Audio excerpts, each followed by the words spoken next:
Silakan duduk Bapak Ibu, Saudara sekalian.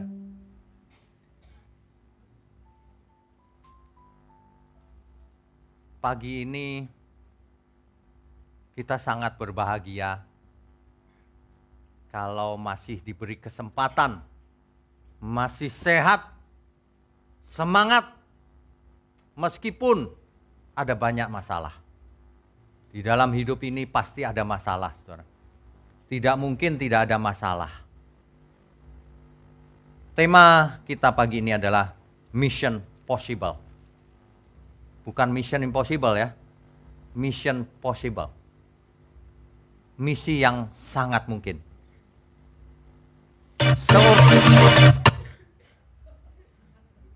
Ada yang keklik kali ya. Seorang agen rahasia seringkali mendapatkan sebuah tugas atau misi yang sangat risky. Risky itu apa ya?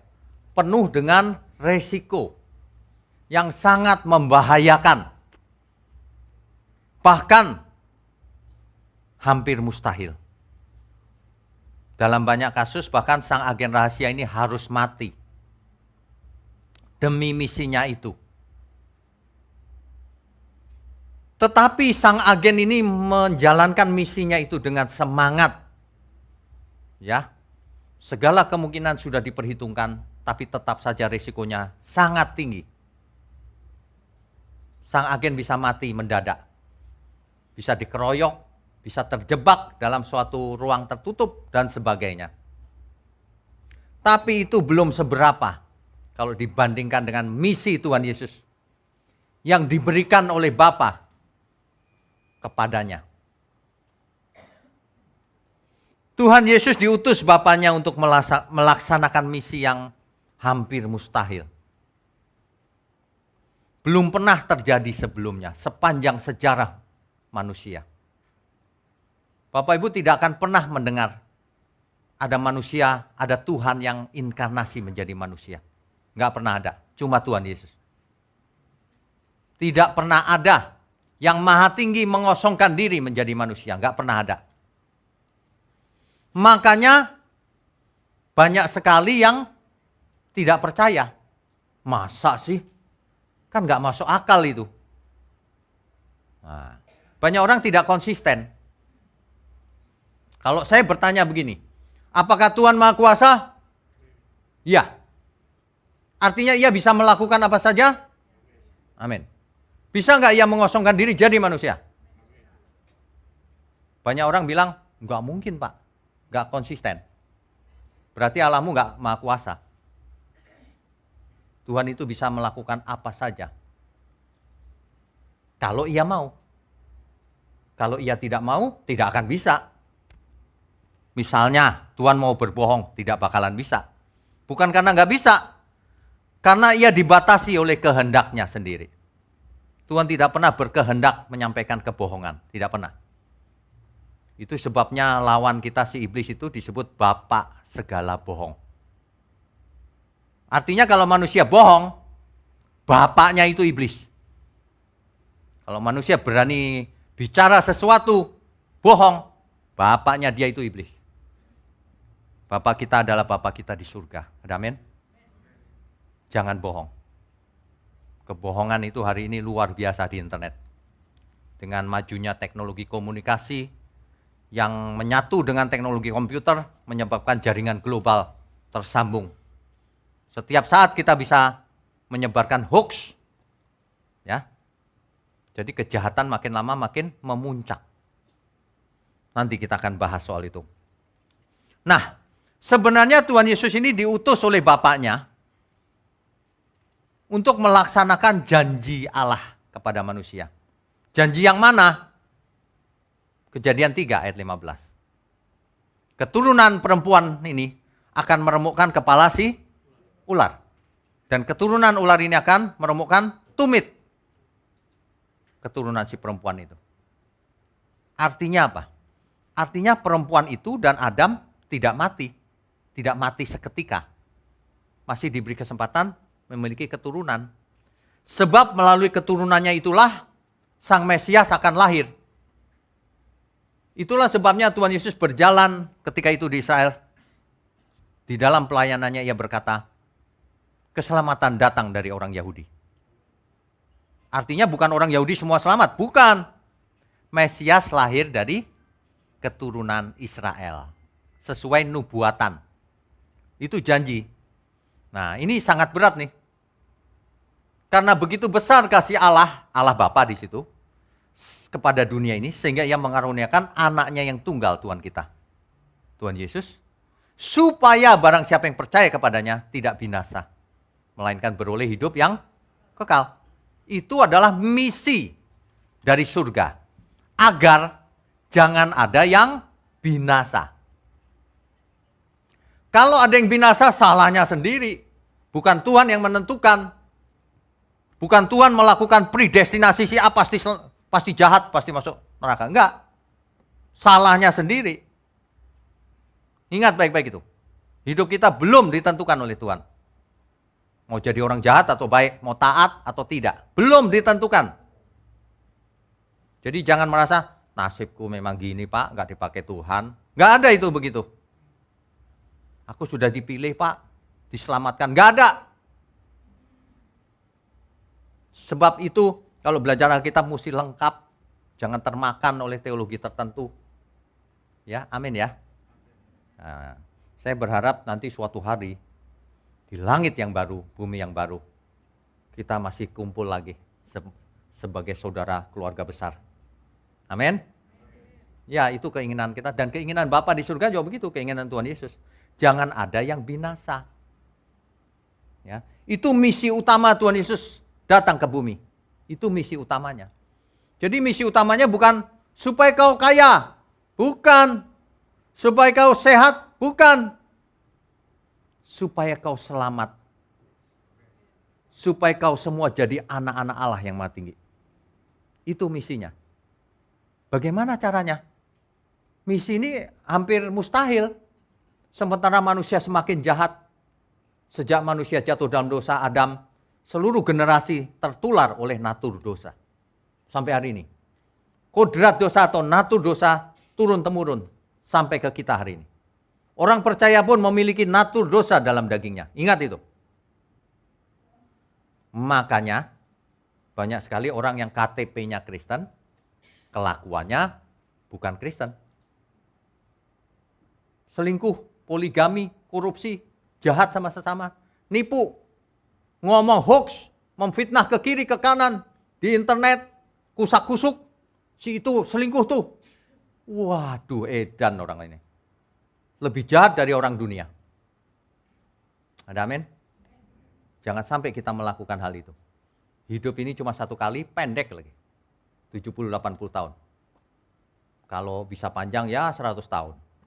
Saya minta Tuhan beri saya umur minimal 90 tahun. Supaya apa? Jangan cepat-cepat mati. Kita mau berkarya untuk Tuhan. Kecuali Tuhan punya rencana yang lain. Dipanggil mendadak. Siap Tuhan. Mau dipanggil masa nggak mau? Di sini ada yang mau dipanggil Tuhan? Mau dong. Lu nggak mau ntar dipanggil yang lain loh. Dipanggil Tuhan, amin Tuhan. Gitu. Rasul Paulus itu ya menjelaskan demikian. Lebih baik aku ketemu Kristus, enak. Tapi lebih perlu kalau aku hidup. Kenapa? Karena kamu, kata Rasul Paulus. Maksudnya karena dunia memerlukan kebenaran. Kita mau dipakai Tuhan. Nah kalau kita mati enak ketemu Tuhan. Tapi dunia butuh. Sebab di dunia banyak pembicara tidak mengabarkan kebenaran. Yang ditekankan kau akan kaya raya bro di bumi. Kau akan hidup enteng jodoh. Kamu akan punya rumah. Yang begitu-begitu. Itu misinya diplesetkan sama setan. Misi yang sebenarnya adalah supaya manusia selamat. Tapi, nah ini tapinya nih. Seandainya Tuhan Yesus boleh ke bumi, tidak usah mengosongkan diri, tidak usah jadi manusia. Pasti dengan kemahakuasaannya bisa melakukan banyak hal. Seandainya lagi yang kedua, manusia boleh diprogram ulang oleh Tuhan. Otak dan Nggak perlu inkarnasi. Jadi Tuhan bahkan nggak perlu datang ke bumi. Dari surga aja si A itu berubah pikirannya. Hatinya berubah, diprogram kayak komputer gitu. Langsung berubah jadi anak Allah. Kalau begitu gampang. Bukan misi yang susah. Tapi ini masalahnya Tuhan harus mengosongkan diri. Menjadi manusia sama seperti kita. Nggak boleh memakai kemuliaannya yang dulu, ditanggalkannya dulu sementara. Mengosongkan diri jadi manusia. Nah, jadi sulit. Artinya apa? Nggak boleh memakai kemakuasaan untuk mempengaruhi. Nggak boleh. Yang kedua, manusia bukanlah robot biologis yang bisa diprogram oleh Tuhan. Sesuka-sukanya Tuhan. Bukan. Manusia diciptakan oleh Tuhan menurut gambar dan rupa Allah. Yang memiliki kehendak bebas, bisa berpikir, bisa berperasaan, bisa belajar, bisa tidak taat. Yang mana? Terserah manusianya. Nah, kalau begini sulit. Mengapa? Karena Tuhan pun tidak memaksa seseorang supaya taat atau supaya memberontak. Enggak. Tuhan tidak menginginkan seorang pun binasa, betul. Tetapi tidak memaksa. Dan sebaliknya iblis tidak boleh memaksa manusia supaya jadi jahat. Iblis hanya bisa menggoda. Makanya jangan ada di antara kita kalau selingkuh gitu ya. Ini gara-gara iblis nih Pak. Bukan. Ini iblis yang dorong aku Pak sehingga jatuh. Bukan. Kau nggak didorong aja gelinding sendiri. Dulu Yusuf ditawarin Tante Potifar itu lari dia. Banyak orang nggak ditawarin, mendekat. Waduh, payah nih. Masalahnya Yesus harus mengosongkan diri.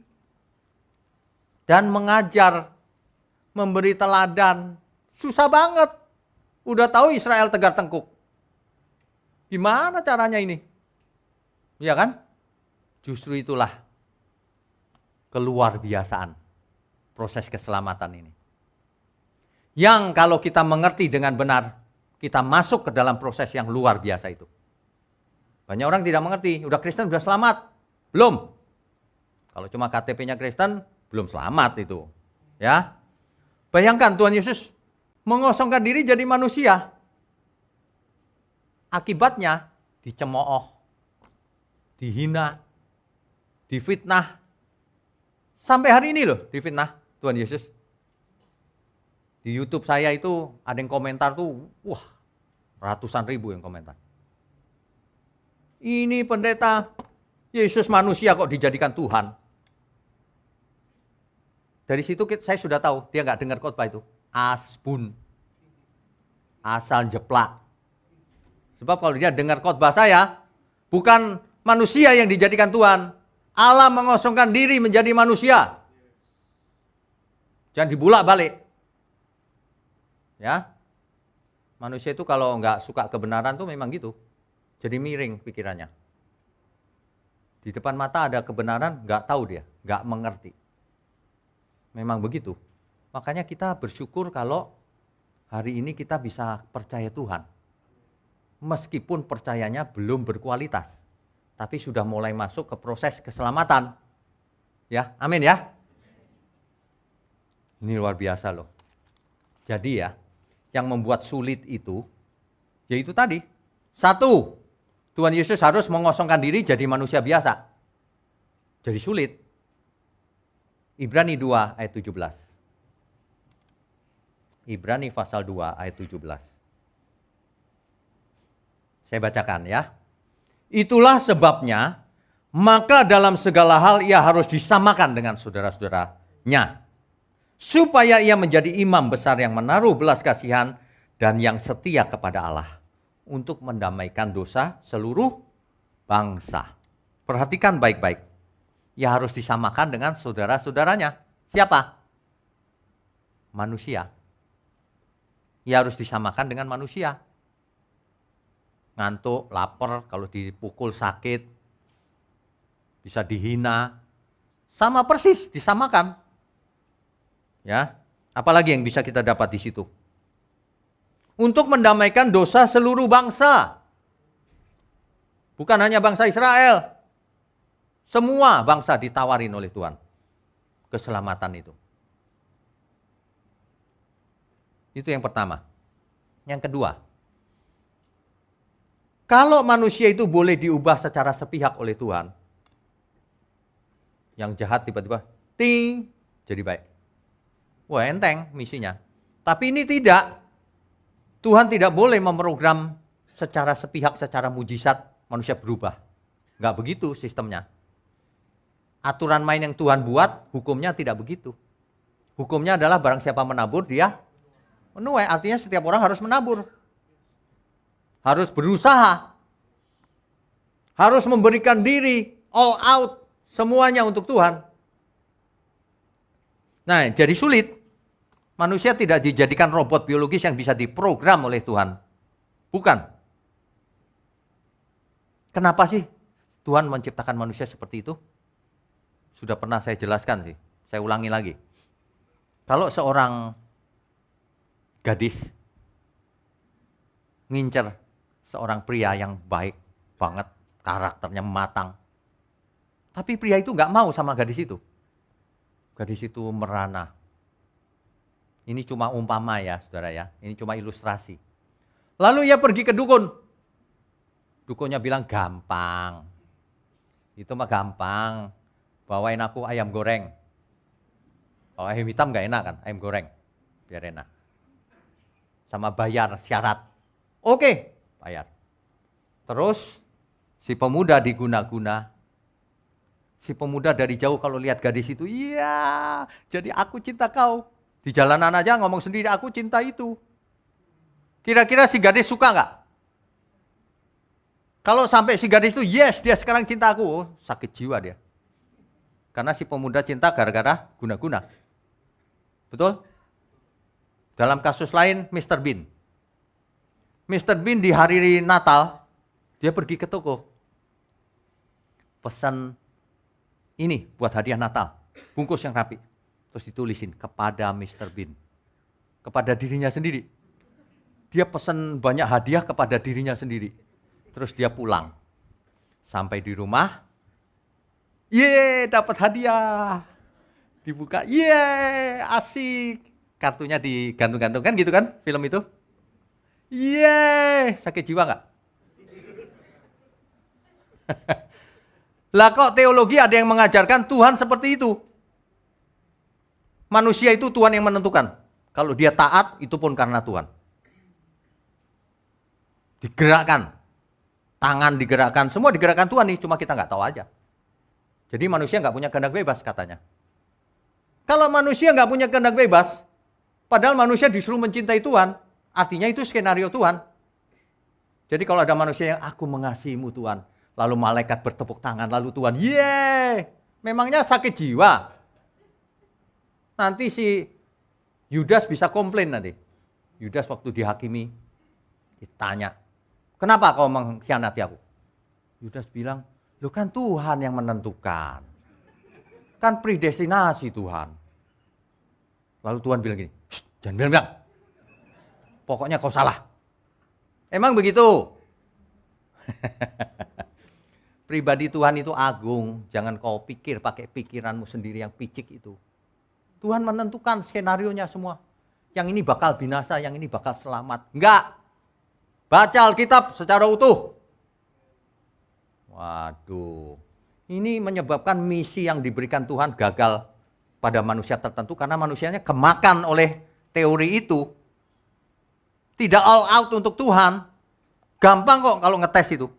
Bapak Ibu Saudara tanya aja ke orang yang begini pertanyaannya. Bro, apakah kita harus berusaha bro hidup kudus? Kalau orangnya jawab gini, enggak. Ngapain berusaha? Keselamatan bukan karena perbuatan baik. Nah itu orangnya. Gak perlu, nanti yang menguduskan Tuhan di surga. Nah itu orangnya, jangan ikut dia. Ya, bro, apakah kita menjaga diri supaya tidak pernah buat salah? Lalu jawabannya gini, gak mungkin manusia pasti buat salah bro. Nah itu orangnya. Ya, itu ibarat Bapak Ibu punya anak, lalu Bapak Ibu bicara sama anak, nak, belajar keras nak, harus jadi juara. Anak itu dengan gampangnya jawab, gak bisa pak, aku kan seperti papa. Gak bisa, dulu papa gak juara. Gimana kira-kira? Capek deh. Tuhan Yesus bicara, kamu harus sempurna sebab Bapa di surga sempurna. Tuhan itu diberi misi yang sangat sulit. Harus jadi manusia biasa, harus mengajar. Kamu harus sempurna. Banyak orang bilang nggak bisa, manusia kok sempurna. Sampai hari ini loh ngomongnya begitu. Banyak teolog kayak gitu modelnya. Itu perkataan Tuhan Yesus loh padahal. Memang banyak orang itu yang nggak takut Tuhan. Jadi Bapak Ibu jangan berpikiran yang di mimbar gini takut Tuhan. Belum tentu. Jangan terkecoh oleh penampilan luar. Banyak orang bisa tampil rohani, tapi hidupnya tidak rohani. Hati-hati loh itu. Hidup cuma sekali aja tampil lagi. Buat apa tampil? Percuma, Tuhan tahu. Nggak usah tampil, tulus saja apa adanya. Amin gak nih? Iyalah, hidup cuma sekali untuk apa tampil. Jaim, tebar pesona. Banyak orang seperti itu. Ya, oke. Tetapi manusia itu harus berubah karena kesadarannya sendiri. Wah, ini sulit banget nih. Bapak Ibu pernah nggak sharing dengan teman? Bro, ini yang benar, bro. Itu kau aja menurut kau. Susah banget loh menyadarkan orang itu. Benar nggak? Zamannya Tuhan Yesus sudah berbuat mujizat, yang mati bangkit, yang lumpuh berdiri, yang buta tercelikkan. Tetap aja tuh orang-orang, itu kuasa setan itu yang dipakai, gitu. Kuasa Beelzebul. Katanya gitu. Manusia itu, waduh, kalau Bapa di surga nggak mengasihi ya, binasa semuanya. Tapi anugerah ini diberikan supaya kita semua selamat. Manusia itu sulit loh diselamatkan. Sulit. Dikasih tahu yang benar, dongeng itu katanya. Loh, dengar hoax dari internet, iya itu benar. Manusia itu banyak yang begitu tuh. Manusia tidak dijadikan robot biologis. Manusia punya kehendak bebas supaya teruji siapa yang taat, siapa yang tidak taat. Supaya teruji siapa yang mengasihi Tuhan, siapa yang tidak mengasihi Tuhan. Harus ada kehendak bebas. Kalau manusia nggak punya kehendak bebas, bagaimana seorang manusia bisa mengatakan aku mengasihimu Tuhan? Itu karena program dari Tuhan. Mengerti nggak ya maksud saya ya? Amin ya. Jadi jangan salahkan siapa-siapa. Kalau kita taat atau tidak taat. Mau taat sama Tuhan atau tidak. Pilihan. Hidup ini pilihan. Jangan dengar suara orang yang mengatakan sebaliknya. Inilah yang membuat misi itu hampir mustahil. Karena manusia sudah tercemar oleh natur dosa. Kecenderungannya berbuat dosa. Kecenderungannya salah. Gampang percaya hoax. Gampang marah yang tidak benar. Gampang tersinggung. Kalau mendengar khotbah yang keras, tersinggung aku. Padahal yang keras itu yang membuat kita sehat jiwanya. Kalau Bapak Ibu Saudara sekalian ya, dikasih minum obat pahit, minum supaya sembuh. Sukanya gula sih. Yang manis enak. Diabetes kontak. Rohanimu diabetes. Banyak orang sukanya begitu, dengarnya yang enteng-enteng. Akibatnya orang tidak hidup untuk Tuhan sepenuh hidup. Bahkan memberi persepuluhan dalam rangka untuk balikin Tuhan 100 kali. Untung 90 kali. Enak tak? Ajaran-ajaran begitu tuh yang merusak. Yang menyebabkan misi Tuhan Yesus tidak tercapai. Bukan Tuhan yang gagal, bukan manusianya yang menolak. Hosea 4 ayat 6. Umatku binasa. Siapa yang binasa? Umat Tuhan. Umat Tuhan siapa yang pilih? Tuhan. Kenapa binasa? Karena tidak mengenal Allah. Tidak mengerti kehendaknya. Kenapa tidak mengenal? Karena engkaulah yang menolak pengenalan itu. Kau nggak mau belajar. Kau sukanya dihibur. Kau sukanya gulali. Diabetes kau sekarang rohaninya. Kalau mau sembuh, diet yang benar. Makan yang benar. Makan firman yang sehat. Yang sesuai Alkitab. Ya. Kalau sudah makan firman yang benar, lakukan. Kalau enggak jadi Farisi modern, pintar. Tapi hidupnya beda. Capek deh. Ya. Oke, kita lanjutkan. Jadi, kalau manusia itu yang harus berubah, enggak bisa dipaksa lagi. Gimana caranya? Inilah proyek yang hampir mustahil. Keselamatan itu bukan begini. Manusia di bumi akan hancur, diungsiin yuk. Mengungsi. Dijemput lalu diungsikan ke bumi yang baru. Bukan itu. Kalau itu gampang. Kalau itu manusia nggak perlu bertobat, nggak perlu apa. Dijemput Tuhan terus dibawa ke surga. Bukan. Keselamatan bukan itu. Keselamatan itu manusianya harus berubah. Harus diselamatkan. Diselamatkan dari apa? Dari cara hidupmu yang sia-sia itu. Jadi keselamatan itu dimulai sekarang, bukan nanti. Banyak orang hidupnya sia-sia. 1 Petrus 1 ayat 18. Saya bacakan ya. 1 Petrus pasalnya yang pertama. Ayatnya yang ke-18. Sebab kamu tahu bahwa kamu telah ditebus dari cara hidupmu yang sia-sia, yang kamu warisi dari nenek moyangmu itu. Bukan dengan barang yang fana, bukan pula dengan perak atau emas. Ditebus dengan darah Tuhan Yesus. Ditebus dari apa? Dari cara hidupmu yang sia-sia itu. Supaya apa? Supaya kau tidak hidup seperti itu. Dari dulu hidupnya begitu terus, sia-sia. Makanya banyak orang Kristen hidupnya tidak luar biasa. Biasa-biasa aja gitu. Tiap minggu ke gereja, pulang tetap aja berantem sama saudara. Tetap aja begitu. Nggak berubah. Karena nggak mengerti. Nggak mengerti kebenaran. Kenapa? Mungkin selama ini udah tersuntik oleh itu. Gulali. Banyak orang udah belasan tahun jadi Kristen disuntik gulali. Kalau kamu kasih perpuluhan, Tuhan udah happy. Enggak. Biar kau kasih seluruh tubuhmu, seluruh hartamu. Tuhan tidak happy. Kalau kita tidak melakukan kehendak Bapa.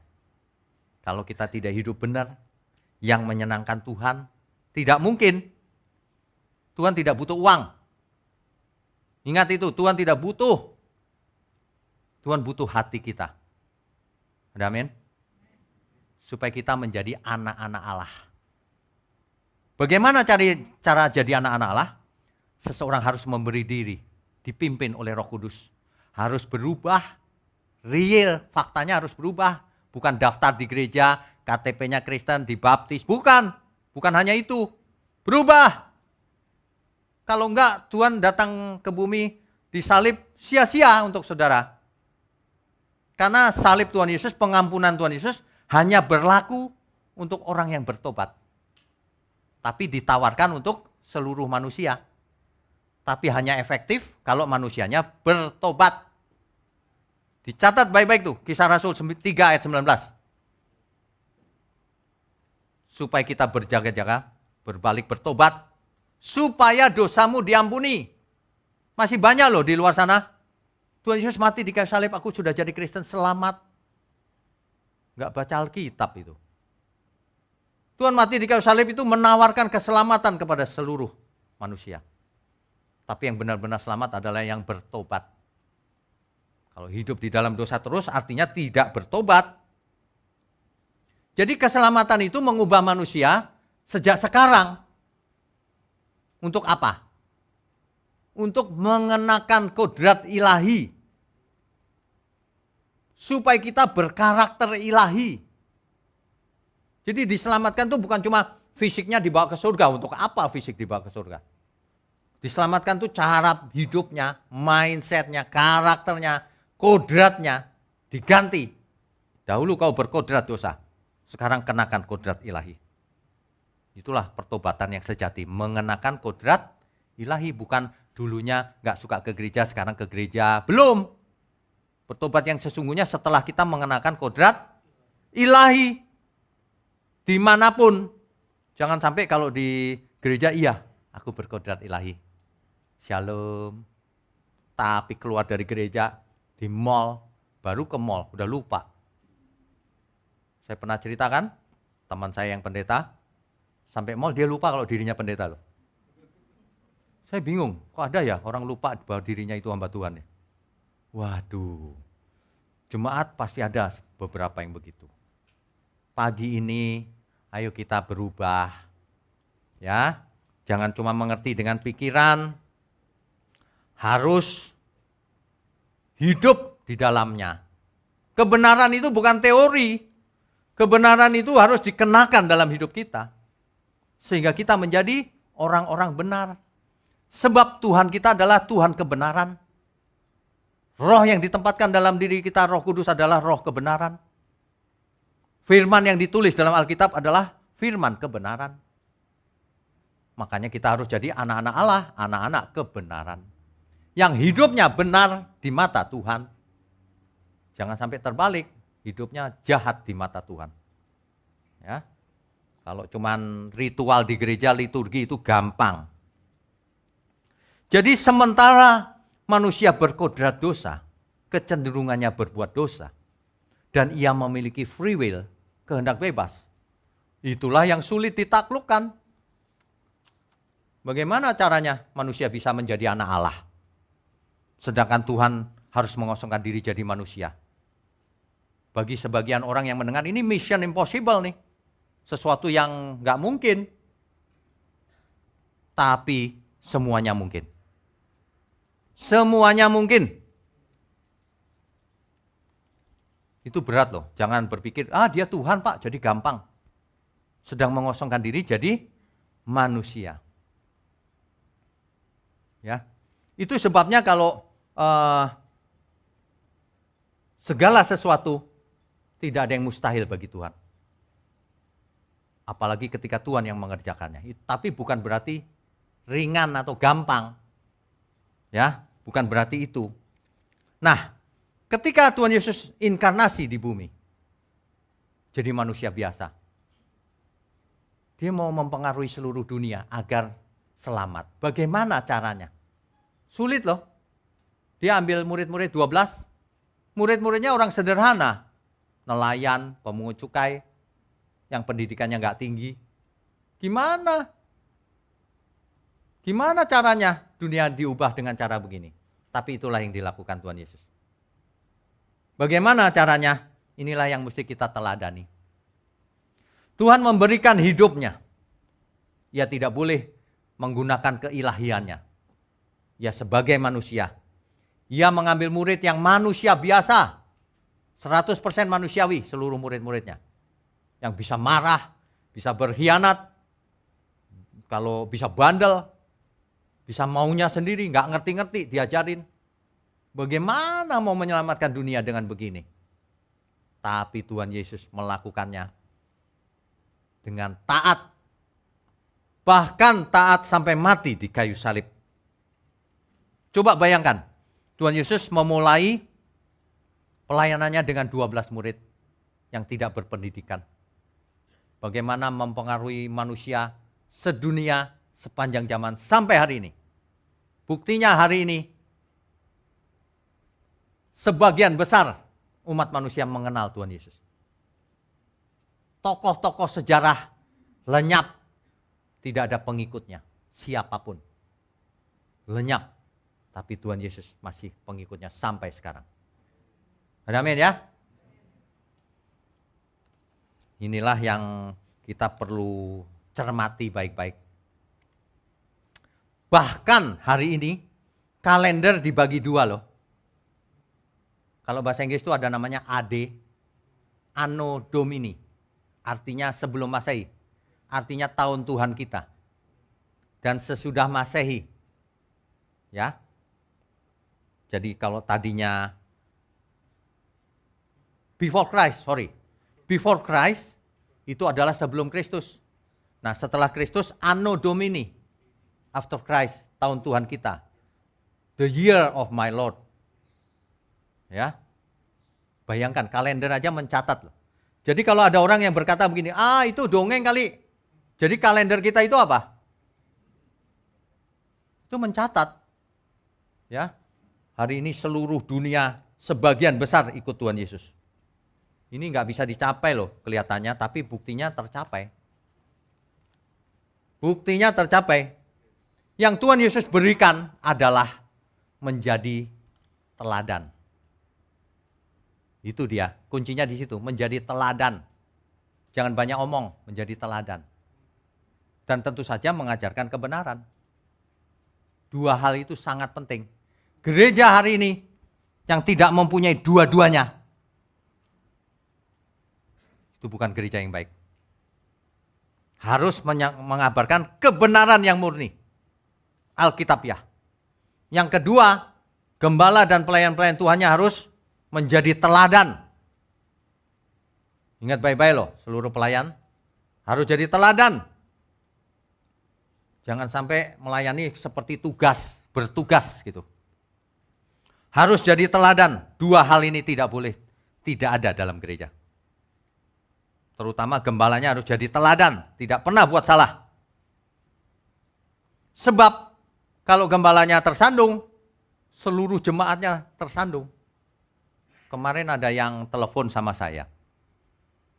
Pak, saya sudah di suatu gereja 25 tahun. Lama sekali loh. Sudah jadi aktivis lagi. Waduh. Tapi saya keluar Pak sekarang. Loh kenapa? Ya nggak jadi teladan ternyata. Wah macam-macam lah ceritanya. Saya bilang lah, kalau ibu begitu ya ibu jangan tersandung terhadap Tuhan Yesus. Itu salah oknumnya saya bilang. Hubungan kita langsung dengan Tuhan Yesus. Ya ibu bisa pindah gereja bisa, tapi jangan tinggalkan Tuhan Yesus. Iya kan? Di dunia ini ya, saya kasih tahu ya, si ular itu sangat licik. Sangat licik. Ia tahu kelemahan manusia. Jadi kalau manusia keinginannya banyak, waduh, itu tidak mungkin bisa jadi murid Tuhan Yesus. Manusia yang keinginannya banyak, nafsunya besar, si iblis itu gampang menjatuhkannya. Seseorang yang jatuhnya karena harta, ditawarin, korupsi. Seseorang yang jatuhnya karena wanita, ditawarin, dikirim roh Tante Potifar. Jatuh dia. Makanya jangan punya keinginan kita. Si iblis bingung nawarin apa ya, semua ditolak. Begitu. Waduh, kok banyak keinginan gampang jatuh. Ya.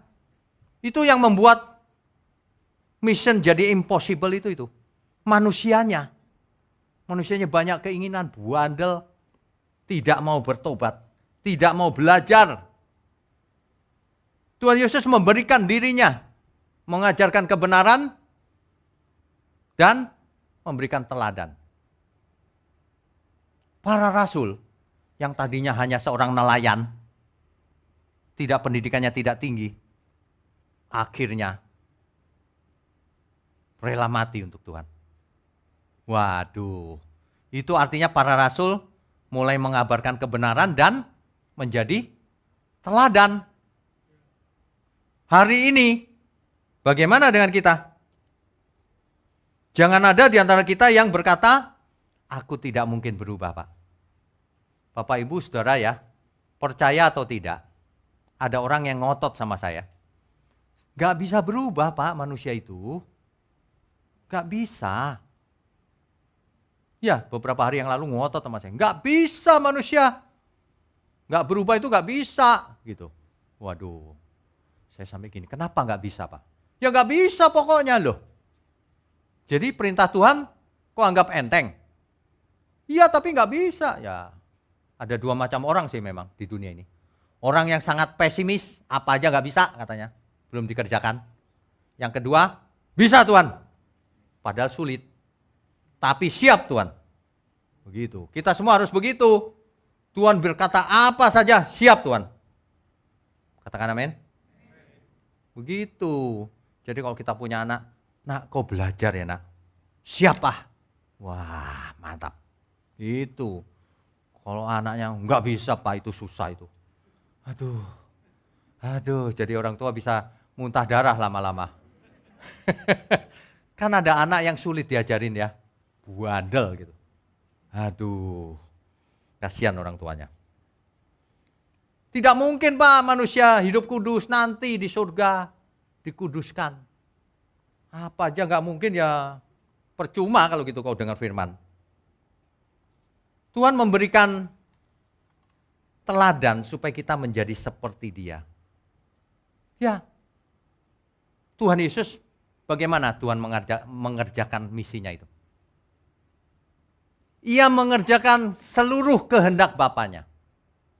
Sehingga Bapaknya sangat disukakan oleh anaknya yang tunggal itu. Inilah anak yang kukasihi, kepadanya aku berkenan. Berkenan itu artinya senang. Please. Senang. Itu artinya tuh. Mestinya kita juga begitu. Yohanes 20 ayat 21. Sama seperti Bapa mengutus aku, sekarang aku mengutus kamu. Itu enggak disadari banyak orang loh. Tuhan Yesus dijadikan agen membawa misi dari surga. Bagaimana menyelamatkan umat manusia. Tapi syaratnya kau harus jadi manusia. Syaratnya enggak boleh mempengaruhi manusia secara ajaib. Manusia itulah yang harus belajar dengan kesadarannya. Menjadi anak-anak Allah. Memberi diri. Mengasihi Tuhan secara tulus. Bagaimana caranya? Itu caranya, menjadi teladan. Kabarkan kebenaran, menjadi teladan, contoh. Makanya kalau kita nggak jadi contoh, bertobat. Kenapa keluargaku begini ya Pak?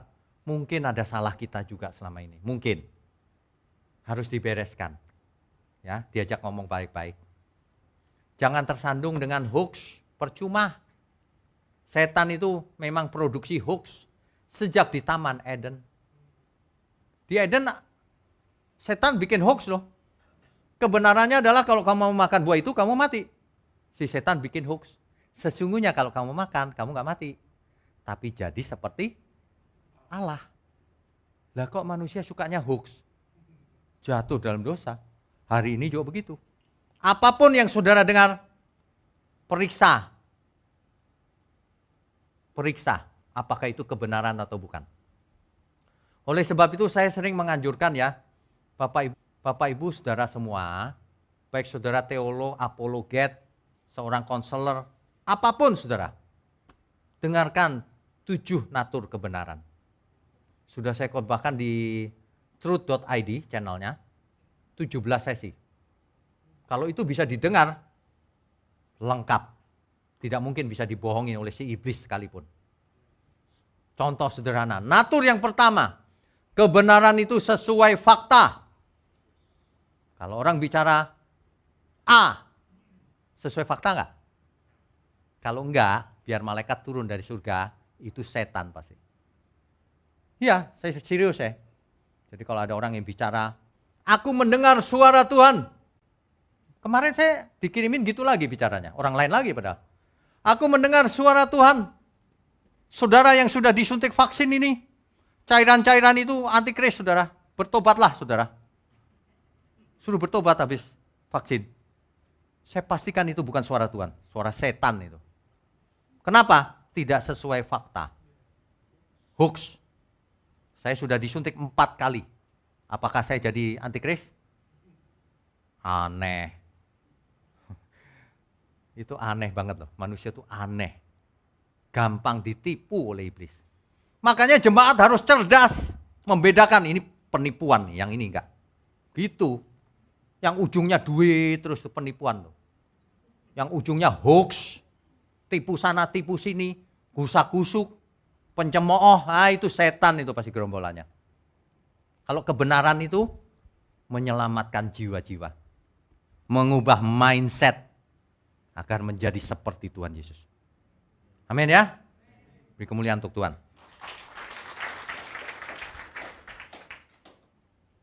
Jadi sama seperti Bapa mengutus aku, kata Tuhan Yesus, aku mengutus kamu. Mulai sekarang, saudara, Bapak Ibu, ingat baik-baik. Kita semua adalah agen-agen surgawi. Yang diutus oleh Tuhan Yesus. Sama seperti Bapa dulu mengutus Tuhan Yesus, sekarang Tuhan Yesus mengutus kita semua menjadi agen-agen surgawi. Jurusnya sama dengan Tuhan Yesus. Ajarkan kebenaran. Aku nggak bisa ngajar Pak. Bagikan link-link kebenaran ke sebanyak mungkin. Saudara, teman, semua orang. Dan terutama yang paling utama, jadilah teladan. Amin ya. Suami-suami jadilah teladan. Jangan di gereja rukun sampai rumah berantem. Jangan. Ya, jadi teladan. Jangan kasar sama istrimu. Istri-istri jangan cerewet sama suami. Tadi istrinya udah gini-gini, kena juga. Iya dong. Ya. Jadilah dua itu. Ingat tuh. Ajarkan kebenaran, bagikan kebenaran, jadilah teladan. Itulah yang Tuhan Yesus ajarkan untuk kita. Sama persis caranya. Tuhan Yesus mati di kayu salib, kita pun harus mati di kayu salib. Salibkan manusia lamamu. Matinya manusia lama kita harus disalibkan, dimatikan. Jangan serupa dengan dunia ini. Roma 8 ayat 29. Roma 8 ayat 29. Sebab semua orang yang dipilihnya dari semula, mereka juga ditentukannya dari semula. Untuk apa? Untuk menjadi serupa dengan gambaran anaknya. Supaya ia, anaknya itu, menjadi yang sulung di antara banyak saudara. Tuhan Yesus adalah yang sulung. Kita semua nyusul. Kita menjadi murid Tuhan, sama. Kebenaran dan teladan. Amin ya. Kalau dulu Tuhan Yesus menyenangkan Bapaknya, kita sekarang harus menyenangkan hati Tuhan. Sekaligus itu menyenangkan hati Bapa. Jadi semua yang menyenangkan hatimu Tuhan, semua yang memuaskan hatimu, aku mau lakukan segenap hati. Di sisa umur hidupku ini, kalau kita selalu ingat bahwa kita adalah agen-agennya Tuhan, sedang diutus Tuhan, maka tidak mungkin kita jatuh dalam dosa. Setiap saat kita akan berpikir bagaimana menyenangkan Tuhan. Pasti. Bagaimana aku mengasihimu Tuhan. Tuhan berkata, lakukan seluruh perintahku. Kalau enggak, kau enggak mengasihi aku. Jadi kalau kita mengasihi Tuhan, buktikan lewat perbuatan nyata. Setiap perbuatan kita menyenangkan Tuhan. Baik aku makan, minum, atau melakukan apa saja, lakukan untuk kemuliaan Tuhan. Amin ya. Jadi kita diutus supaya menjadi serupa dengan gambaran anaknya. Supaya kita menjadi seperti Tuhan Yesus. Menjadi anak-anak Allah, Tuhan Yesus yang sulung. Di antara banyak saudara. Kita mewarisi menjadi murid Tuhan Yesus. Kan begitu. Itu sebenarnya keselamatan. Jadi bukan dalam keadaan jahat dibawa ke surga. Dijadikan anak Allah dulu. Kalau nggak jadi anak Allah, dibuang, reject itu. Ditolak sama Tuhan. Itu sebabnya di Roma 8 ayat 23 dikatakan, kita semua diberi karunia sulung roh. Apa artinya?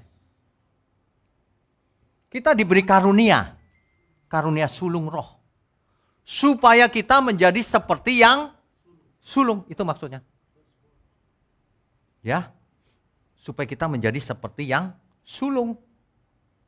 Ibrani 5 ayat 9. Setelah Tuhan Yesus mencapai kesempurnaan menang, maka ia menjadi pokok keselamatan yang abadi bagi kita semua. Pokok keselamatan itu apa? Aitios.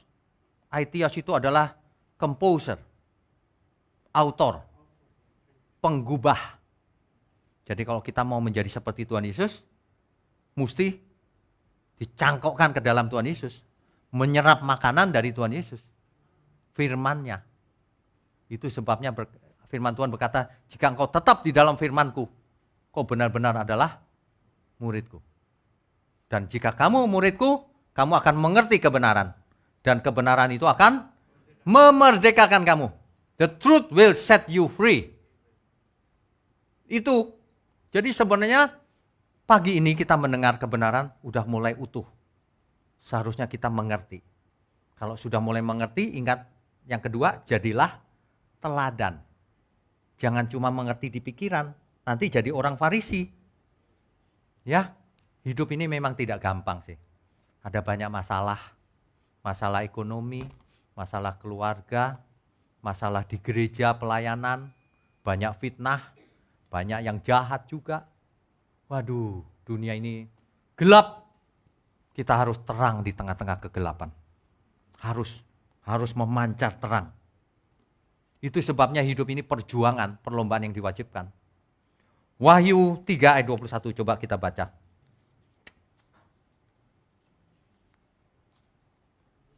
Wahyu pasalnya yang ketiga.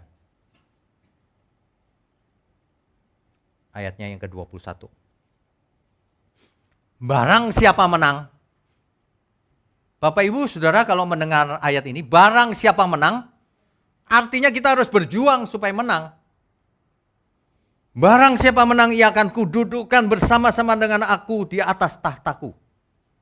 Kalau kita menang, jadi anak-anak Allah, kita akan duduk bersama-sama dengan Tuhan Yesus di tahtanya. Memerintah bersama Tuhan Yesus.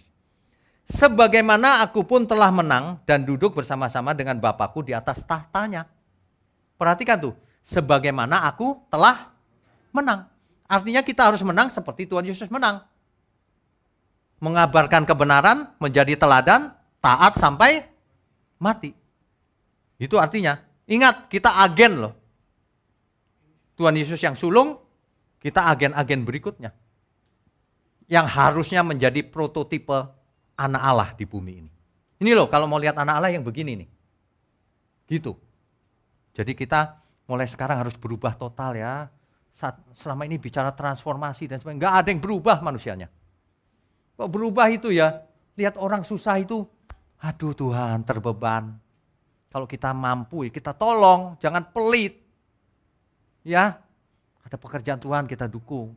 Kalau keluarga kesulitan nggak usah secara finansial didoakan, sebarkan kebenaran. Ada banyak hal kita bisa lakukan. Jangan nggak melakukan apa-apa untuk Tuhan.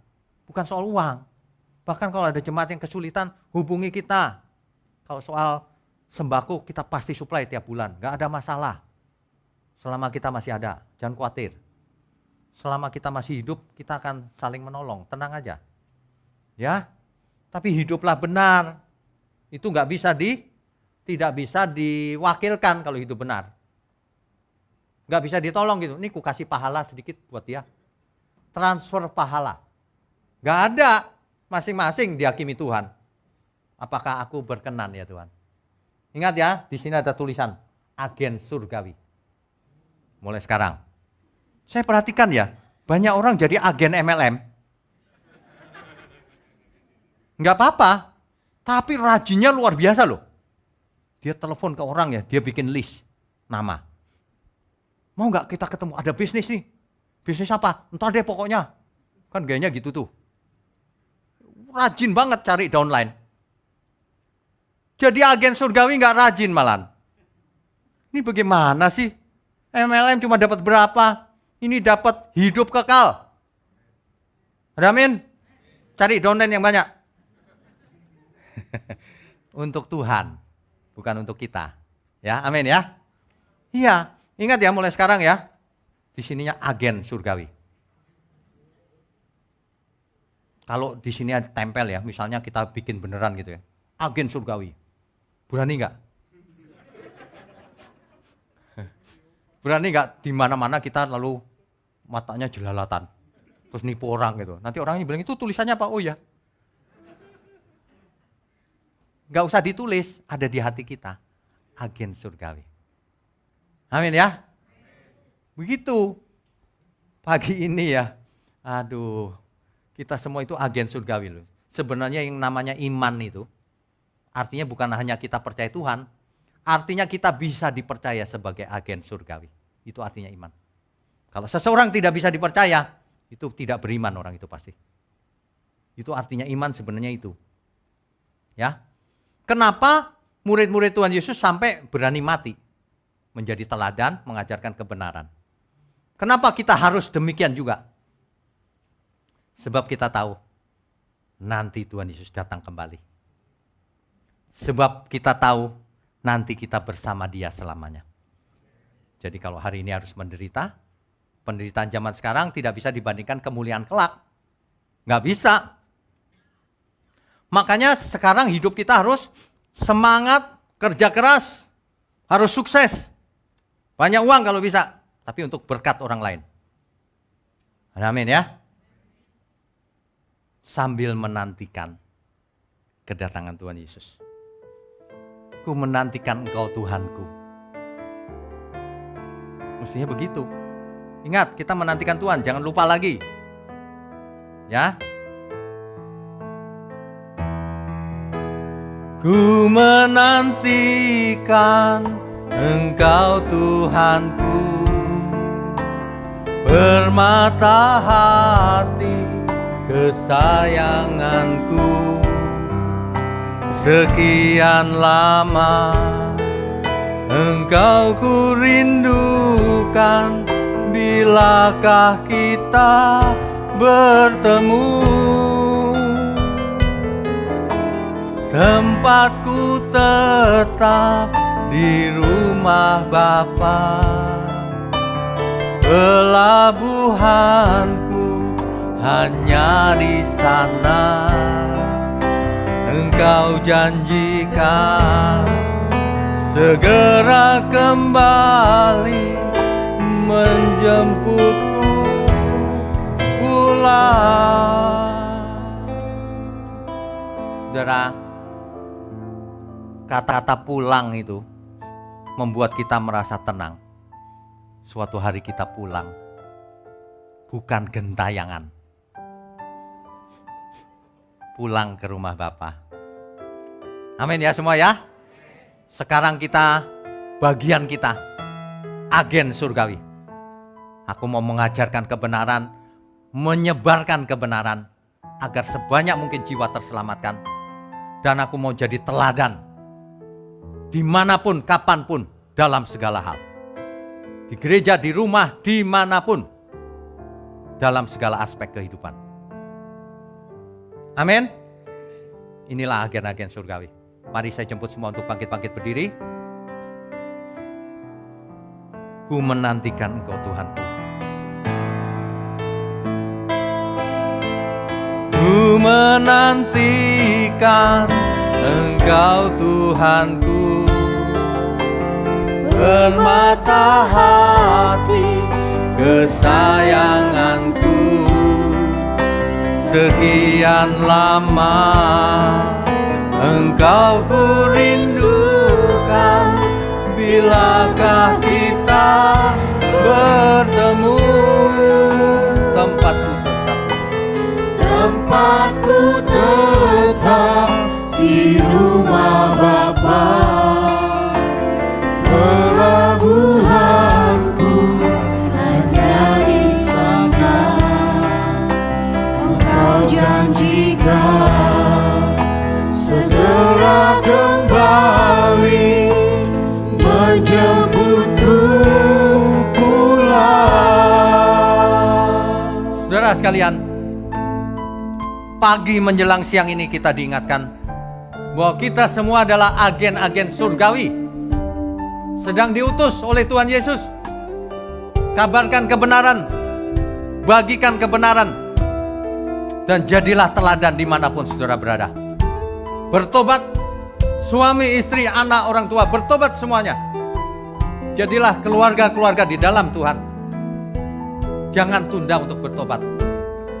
Waktu kita sempit, selesaikan tugas kita sebelum kita menutup mata.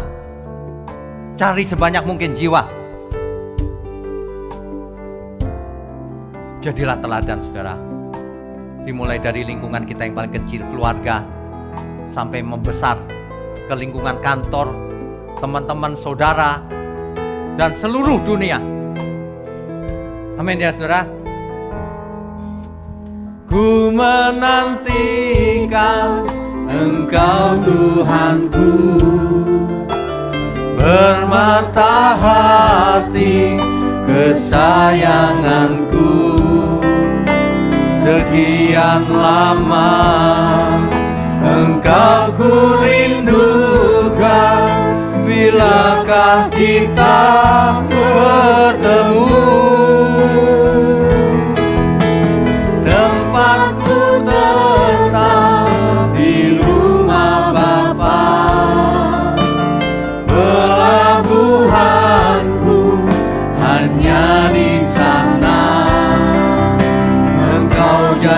ketika segera kembali menjemputku pulang.